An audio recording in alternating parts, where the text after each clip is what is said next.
makes it really hard to prepare for. And when you're King Zone and you're struggling to stabilize in the LCK, it can make it even more difficult because you're not just playing a standard match.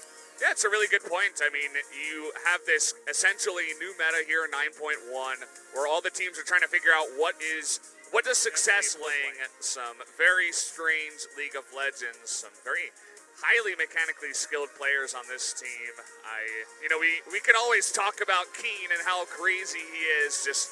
He mentioned in an interview that he was like, I didn't Legends, really excited to hear what you have to say about just the pick and ban and the weirdness and all the games that we are going to have coming in here. Obviously, some Deft fans coming in, the alpaca spewing fire for the top lane, and there it is.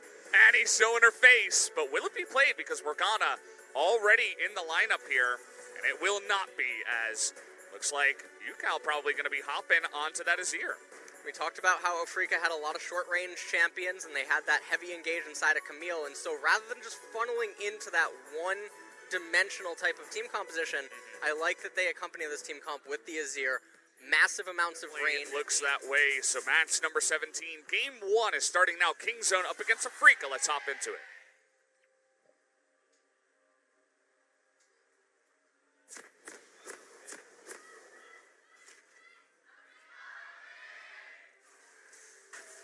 And they're just going to be able to get that for free. Doesn't look like Afrika has any inkling that it's going on right now.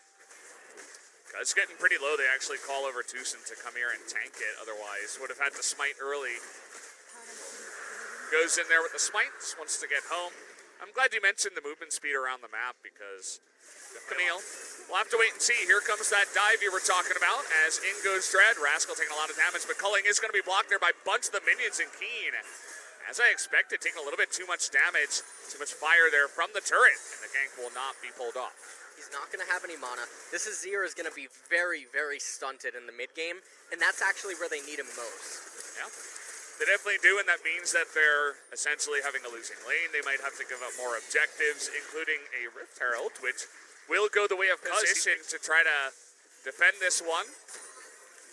We'll be able to get the charge off, and a couple of plates will go the way of Rise. Really happy about that one. King Zone looking really fantastic here in the early game. Yeah, they're just getting so many advantages. They take everything they want. They are the kings down there. They might even get this turret eventually, as another Drake should go their way. And Dread is trying to do something about it. Doesn't have his flash, but is looking for a gank on the bottom side. But already UCal loses his entire health bar, essentially. And Afrika lose another Drake. Mythology Varus having a very fun time as Deft, he just owns the bottom lane. And talking about owning lane's turret, ends up falling. Wow, lots of applause for that. Where exactly he was.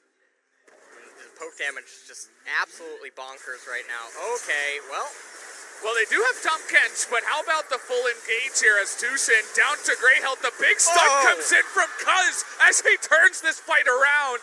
Tom Kench goes down, but 2 kills. Double kill goes to Deft in the mid lane as King Zone able to turn that one around. That was absolutely beautiful usage of Tom's shield. He got maximum value out of it, and then Cuz able to come in there with that stun. His own mistakes, which tend to happen. Take quite a look lot. at this again. Tushin, I guess, wasn't expecting the hook to hit right away, but he gets max value on that shield, and then Deft able to just get in there.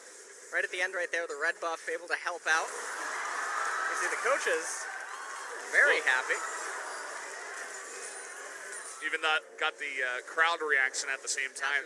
But he's not going to be able to give him enough pushback. Look at that damage. It's pretty insane.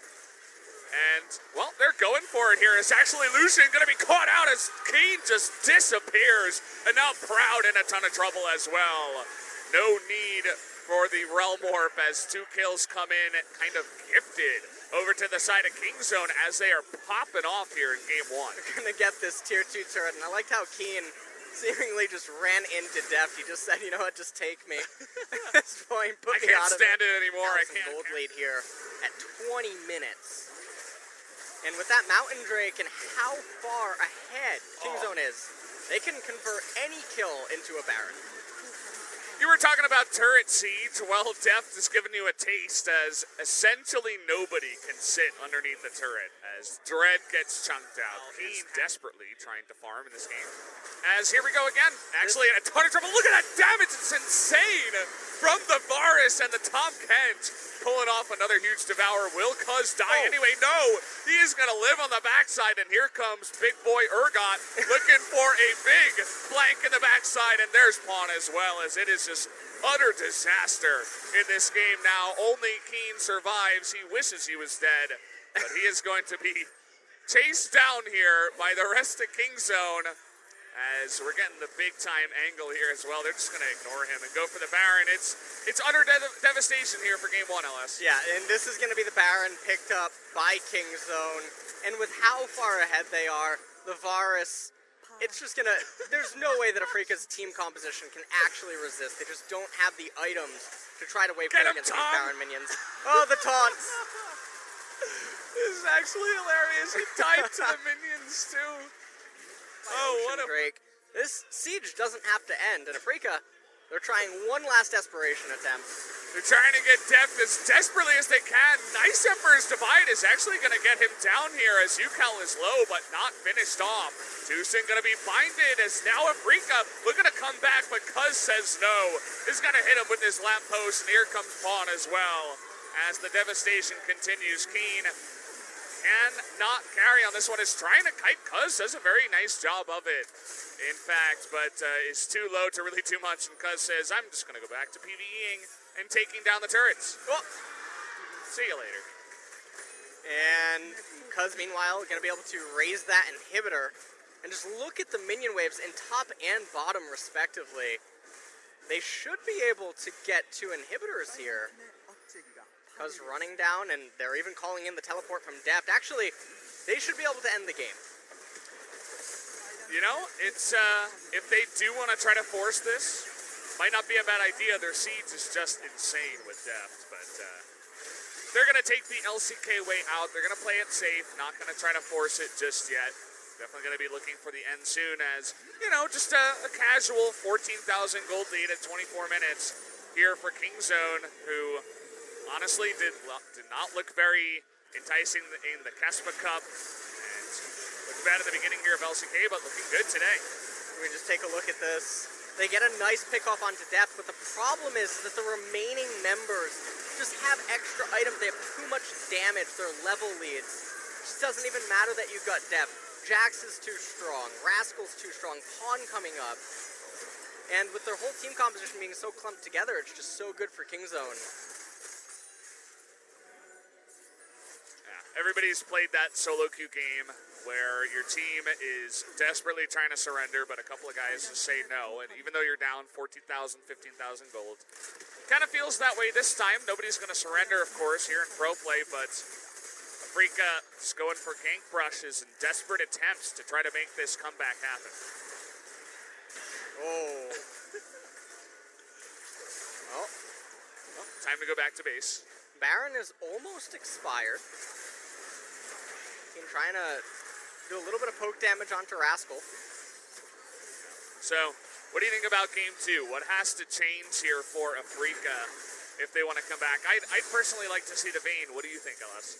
Well, I have to wonder what other secret things Afrika supposedly has in store, because they're probably going to need access to one of them if they want to have a chance in game number 2. This game is very surprised by how bottom lane went, but hold that thought. Okay, 3-man stun as Pawn is righteous glorying towards the enemy team.